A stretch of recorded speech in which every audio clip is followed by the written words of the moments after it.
Бүтээгчдийг дэмжих зохицуулалт хийгээд экспортын арга зам чуулга уулзалтын үзэгч та бүхэнд бид шууд амжилт үзүүлж байгаа. За нэгэн баялаг бүтээгчтэй үзэгч та бүхнийг уулзуулах гэж байна. Албан сар хүнсний үйлдвэрийн захиралт улмат үзэгч та бүхнийг уулзуулж байгаа. Тэгэхээр энэ удаагийн зохиц бодлого ер нь хэр үр дүнтэй болно гэж та харж байна. Энэ удаагийн чуулга уулзалт ер нь хэр үр дүнтэй болно гэсэн хүлээлт та бүхэнд байна.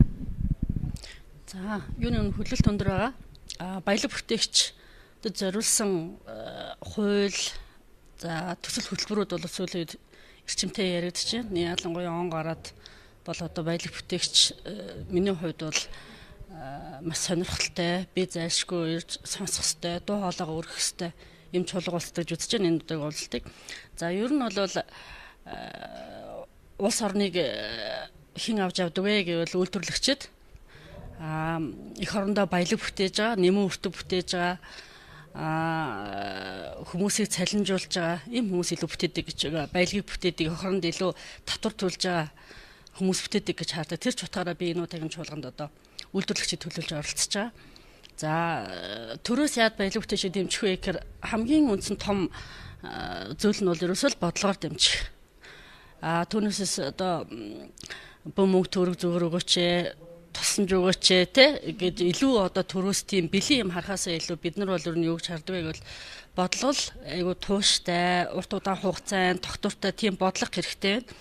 За хамгийн эхлээд нэгт одоо бид нарыг баялаг бүтээч бид нарыг дэмжих үйл ажиллагаа тогтвортой явуулаад жижиг гар үйлдвэрлэгчээс жижиг компани болох, жижигээс дундаж компани болоод дунджаас том компани болоход ерөөсөө хамгийн чухал юм нь тогтвортой урт удаан хугацааны бодлого. За нэгт төрөөс одоо бид нар яаж дэмжиж болох вэ гэхээр нэгт татварын бодлогоор дэмжиж олж байна. Тухайн татвар одоо тодорхой хугацаанд одоо татварын хөнгөлт үзүүлэх, чөлөөлөлт үзүүлэх.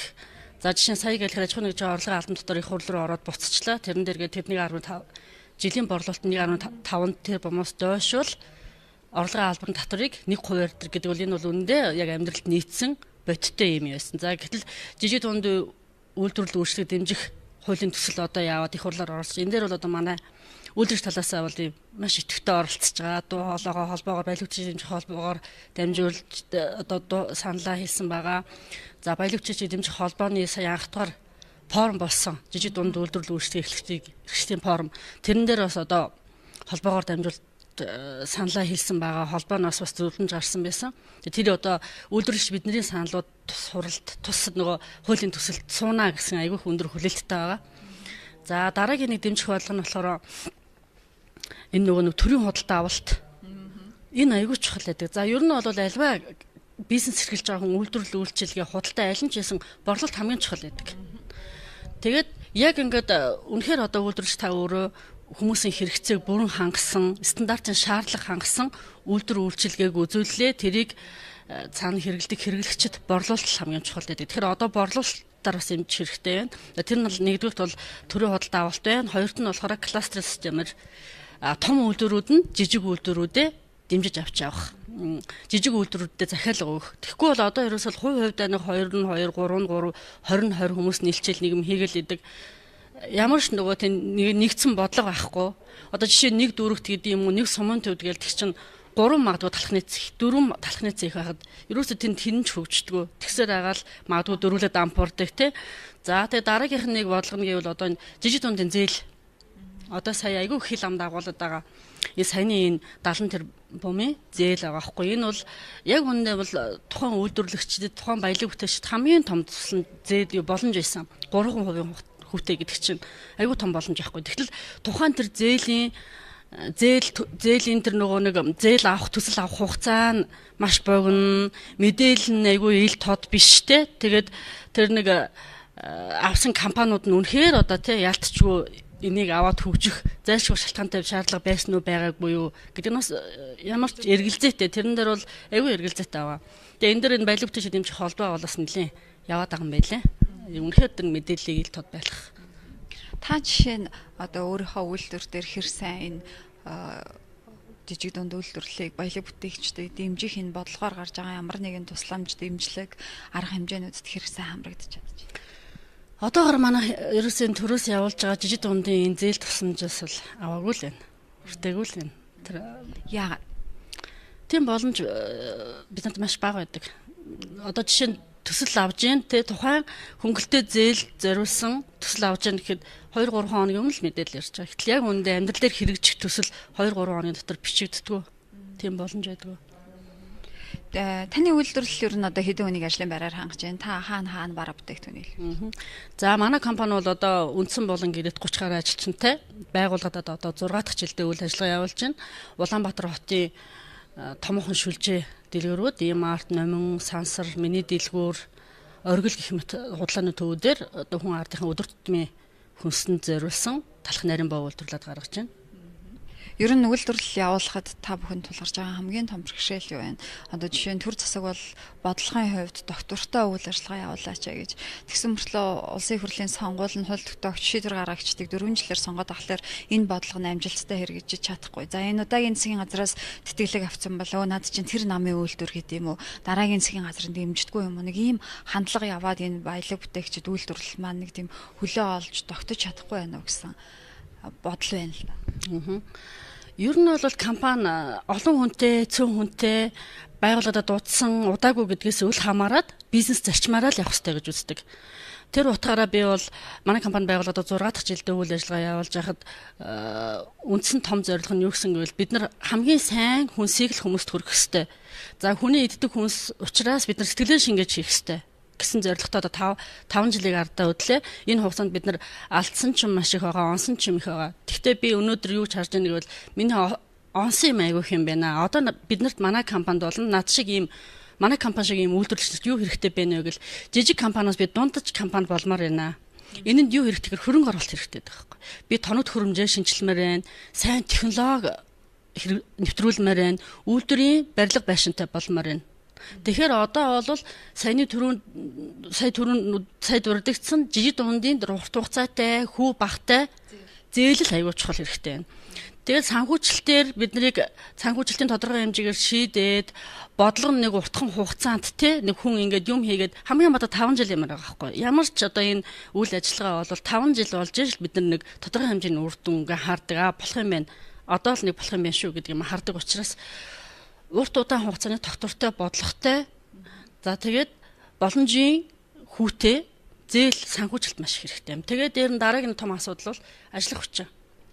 Одооний ялангуяа манайх шиг юм талх нарын бооны үйлдвэр бол яг үүндээ хүний хүчээр бүтдэг ажил. Олон хүний хүч хөдөлмөр 24 цаг засралтгүй ажиллаж ээж бүтдэг ажил. Тэгэхээр энэ дээр бол үнэхээр хийж байгаа ажилдаа сэтгэлээ шингээсэн, үнэхээр хийж байгаа юмдаа дурлсан тийм ажилчид хэрэгтэй байна. За үнэхээр одоо ингээд зах зээл дээр бэлтгэж гарч байгаа мэргэжлийн одоо сургалт үйлдвэрлэлийн хуудас гарч байгаа хүмүүс байна. Сайн хүмүүс байна. Гэхдээ л үнэхээр тэднэрт хөдөлмөрлөхт би хөдөлмөрлжээж амьдрдаг гэдэг ерөөсө хандлага байхгүй. Тэрийг бид нар яаж төлөвлөж одоо бараг ер нь энэ үйлдвэрүүд шүү дээ. Бараг цалин өгөөд сургалтын төв явуулж шүү дээ. Ер нь л уг нь бол хүмүүс жаад мөнгө төлөөд сурах хэрэгтэй шүү дээ. Үгүй. Одоо бол цалин аваад тэгээ юм сурна. Тэгэхээр энэ боловсролын тогтолцоо эргээд энэ төр засгийн хэрэгжүүлж байгаа бодлого өөрөө хэр одоо оновчтой байгаа вэ гэдгийг илтгэж байгаа байх гэж бодод байна. За энэ үндэсний хөгжлийн газраас захим кластер, захим мэдээллийн санг бүрдүүлж байна гэж. Жишээ нь та бүхэн тэр одоо энэ үндэсний хөгжлийн газрын гаргацсан байгаа мэдээллийн баазад өөрсдийнхөө хөлбөрийн мэдээллийг оруулсан хүний нөөцийн мэдээлэлээ, өөрсдийнхөө бараа бүтээгдэхүүний мэдээллийг хэдээр хэмжээтэй одоо бэлтгэн нийлүүлж чадах юм ингээд өөрсдийнхөө хөлбөрлөлийг оруулж чадж байгаа. Үндэсний хөгжлийн газраас гаргасан тэр цахим мэдээллийн санд манайх бүртгэгдсэн. Тэр ер нь бол их дэвшилттэй тий. Одоо ч бидний хувьд орон зай цаг хугацаанаас үл хамааран мэдээлэлээ солилцох гэдэг айгүй чухал байгаа байхгүй. Тэр бол одоо үйлдвэрлэгч миний хувьд бол айгүй ер нь ирээдүйтэй тий. Манай улс орнд ч ер нь бас их тийм хэрэгтэй тий айгүй гэрэлтэй гэгээтэй юу харагдаад байгаа шүү дээ. Тэгэхээр энэ бас энэ үндэсний хөгжлийн газраас яаж яасан баха хариуцаж явуулж байгаа хаа баялаг бүтээшээ дэмжих цогц судлага гэдэг байгаа шүү дээ тий. Тэр дөр бол айгүй ингээд хамгийн гол нь тэр хуулийн төсөл нь хурдан өргөн баригдаад амьдрал дээр хурдан хэрэгжижээ. Зүгээр л ингээд яриад идэг, хууль үйлдвэрлээл идэг, бодлого үйлдвэрлээл идэг. Та түрүү ярьж исэн аж ахуйн нэгжийн орлогын албан татврын тухай хууль үнэхээр бидэнд хэрэгтэй зүйл байсан. Гэтэл буцаачлаа гэж. Одоо дахиад өргөн баригдчихээн. Энэ дээр ер нь та бүхэн одоо дахин өргөн баригдчих байгаа учраас нэг ийм асуудал дутуу орхигдсон байсан шүү. Энэ дээр бас илүү нэмээд анхаарчвал гэж хэлэхээр юм танд байгаа. Би бүр хамгийн түрүүнд анзарч ирсэн нь ингэж исэн. Аж ахуйн нэгжийн орлогын албан татвар дээр болохоор татварын хууль дээр болохоор 1.5 тэрбум хүртэлх борлуулалтын орлоготой аж ахуйн нэгжийн орлогын албан татварыг 1%-аар татвар төлнө гэж заагдсан байна. Гэтэл жижиг дунд үйлдвэрлэл үйлчлэлд дэмжих тухай хуулийн төсөл дээр нь шүү дээ 2.5 тэрбум зөрчилтэй байгаа. Тэгэхээр энэ хоёр хуулийн хоорондын хоорондоо уялдмаар байна. Тэгээ 2.5 тэрбум байвал бүр сайн байхгүй юу? Ерөнхийдөө бол миний харж байгаагаар миний гэдэг чинь одоо үйлдвэрлэгчдийн харж байгаагаар томормоор л шүү дээ. Ингээл нэг жижигхэн гар үйлдвэрлэгч байсан бол жижиг олмоор байна. Жижигээс том дунд олмоор байна. Гэтэл одоо тэр жижиг дунд үйлдвэрлэл үйлчлэлд дэмжих тухай хууль дээр ч гэсэн миний анзаарч ирсэн манай тэр баялаг бүтээчид дэмжих холбоон дээр хүмүүс ингээ яриа саналаа хэлж яхад хитрхийн юм жижиг байгаа байхгүй. Ингээл жижиг л байх гэдэг сонирхолтой юм шиг. Гэтэл жижигээс яаж дунд руу орох хөшүүрг нь яг юу заагдаж байгаа юм бэ? Дунд болол яаж дэмжих юм бэ? Дунд болол яаж дэмжих юм бэ? Би одоо дунд үйлдвэр болохын тулд надад хугацаа урттай, хүү багтай санхүүжилт хэрэгтэй байна. Би сайн тоног төхөөрөмж авч тамимаар байна. Сайн технологи хэрэгжүүлмээр байна. Ажилчдаа сургамаар байна. Тэ хөгжмөр байна. Тийм. Ер нь тэгээд энэ удаагийн чуулга уулзалтын үр дүнг та хэдийн хугацаанд гаргана гэж байна. Яг тэгэхээр зохиц бодлогынхаа үзэл баримтлалыг танилцуулж байгаа юм байна. Ер нь тэгээд цаашдаа та бүхэн экспортод гарна гэж мөрөөдвөл төсөөлвөл ер нь гарц хэрэг байна. Дээрээс нь хугацаа ер нь хэдийн хугацаа байна гэж та төсөөлж байна. Би бол ерөнхийдөө айгүй гэрэлтэй гэгээтэй ирээдүй мөрөдөж байгаа шүү. Угаасаа тийм болох юм байна гэж итгэлтэй байгаа. Нэг 10 жил гэхэд бол манай компани бол тодорхой хэмжээнд экспортод яагаад болохгүй гэж тэ одоо жишээ нь өвөр Монгол руу гэлдэг чи одоо манай эх орны буудаа өөрөө үнэхээр шимтгэ, эрүүл учраас манай эх оронд урсан буудаагаар гурил хийхээр хамгийн сайн гурил болдог. Тэр сайн чанарын буудаагаар хийсэн хэвэн бов биш шүү дээ. Одоо жишээ нь гэтэл сар шинэ үеэр өвөр Монгол руу айгүй хүмүүс хэвэн бов авдаг. Тэр бас экспорт шүү дээ, тэ. Ер нь та түрүү хэлжсэн ажиллах боловсон хүчний тухайд үнэхээр хүндрэлтэй зүйл байна гэж бид цалиа өгөө сургаж гин гэж ер нь яаж энэ залуу ирээдүйн үе та хөдөлмөрийн зөв моралтай олгож хэр сайн одоо мэрэгжилтэн боловсон хүчин болгоно гэж бодож байна. Тэр зэсэг энэ дээр эвгүй анхаарах хэрэгтэй. Харин би бас өөрөө ч гэсэн тодорхой хэмжээнд би бүр сургалтанд сууж байгаа шүү дээ. Яаж энэ үеийн энэ хүмүүстэй ажиллахын тулд те би ямар арга барилаа өөрчлөх ёстой бэ гэж сургалтанд суулаа хүний нөөцийн. Тэгэд би өөрчилж чадахгүй юм байна. За энэ үнэхээр төр засгаас бодлогоор өөрчлөе. Манай энэ боловсролын систем өөрөө өөр болох хэрэгтэй байна. Маш олон дээд сургуулиуд байна. Хүн болгон дээд боловсрол эзэмшээд дарга болно гэж боддог. Гэтэл тодорхой хэмжээгээр эрх мэдлийн эрхчлөө, санхүүгийн эрхчлөөнд хүрэхин тулд чинь хамгийн багадаа чи 10 жил хөдөлмөрлөх хэрэгтэй байхгүй. 10 жилийг зарах хэрэгтэй. Гэтэл хүмүүс одооны залуучууд тийм сэтгэхгүй байхгүй. Тэгэхээр би юу гэж бодсон ингээд бүх хүмүүсийг битээ ингээд дээд боловсролтой дарга захирал олно гэж бодооч ээ. Эхний удаа хөдөлмөрийн зах зээл дээр гараад үзээч ээ. Анх би ингээд хөдөлмөрийн зах зээл оюутан байхдаа шалгаваагаал явж ирсэн, нойл цэвэрлэл явж ирсэн. Тэр өөрөө өнөөдөр миний амьдралыг илүү үнцэнтэй болгож би үнэхээр ингэж хичээж зүтгэх юм бол надад бас бурхан тодорхой хэмжээгээр шагнад юм байна гэд нэг итгэл найдар байна шүү дээ. Тэр орчин үеийн залуучуудыг эхлээд та нар өөрсдөө амьдрах аргаа сайн зөв болооч ээ. Тэр ажлаа сайн хийгээд яваад байвал аяндаа чамд тэр хүсэж мөрөөдөд байгаа сайн сайхан бүхэн чинь нэрнэ хөдөлмөрлж ээж л ирнэ. Төр засгийн зүгээс хүсэж байгаа тусламж хүсэлт одоо дэмжлэг ийм зүйл хэрэгтэй байна гэж та бүхэн өөрсдөө хэр хариуцлагатай ажилдаг вэ? Жишээ нь хүмүүсийн захид нь өгч чадж гин үү, татвараа төлж чадж гин үү, тэр хүмүүсийн нийгмийн даатгалыг төлж чадж гин үү, залуу үеэ бас дэмжиж чадж гин үү? Тийм би түрүү хэлсэн шүү дээ. Компани олон хүнтэй байх, олон жил үйл ажиллагаа явуулсан гэхээс үл хамааран бизнес зарчмынхаа дагуу л явах хэрэгтэй. Онлынхаа дагуу л явах. Тэр утгаараа би ажлынхаа цалин хугацаанд нь тавьж байна. За хамгийн хоцрологт 2-3 хоног л хоцрож байна. Тэ одоо нийгэм татгалаа төлж байна. Улсад төлөх ёстой татвараа тодорхой хэмжээгээр одоо өөрт ноогдсон тэ ноогдсон татвараа төлж байна. Би өшөө хариуцлагатай. Миний компанийн ажилчид энэ компанид ажиллаж байгаадаа аз жаргалтай, ажилтай дуртай, өрхөө орлогын тодорхой хувийг ч гэсэн тэндээ санхүүжил чаддаг тийм сайхан хамт олон байгаасай. Хамгийн гол нь одоо магадгүй би бодоод энэ эмэгтэй бизнес эрхлэгч нарын илүү бодолтой ах шиг байгаамаа. Ажилчдаа өндөр цалин өгчмөр л шүү дээ. Бүр ингэж боддог байхгүй. Одоо энийг цалингаас нь ингэж нэг ажлын хариуцлага цалин ингэж бодох болдог байхгүй. За энэ ингэсэн ингээл журмынхан дага хасах болно шүү дээ. Хасч чадахгүй шүү. За хөөх юмтад энэ жоохон цалингаас найлын ч хасах вэ өчөөгч гэл. Тийм тэгэхээр тэр утгаараа бол эмэгтэй хүмүүс маш илүү хариуцлагатай, өр нэмгэн тий тэрнээс би ингээл тэдэн дөргийн ашиг олон дэр гэдэг бол ихний алхам байдгүй шүү дээ.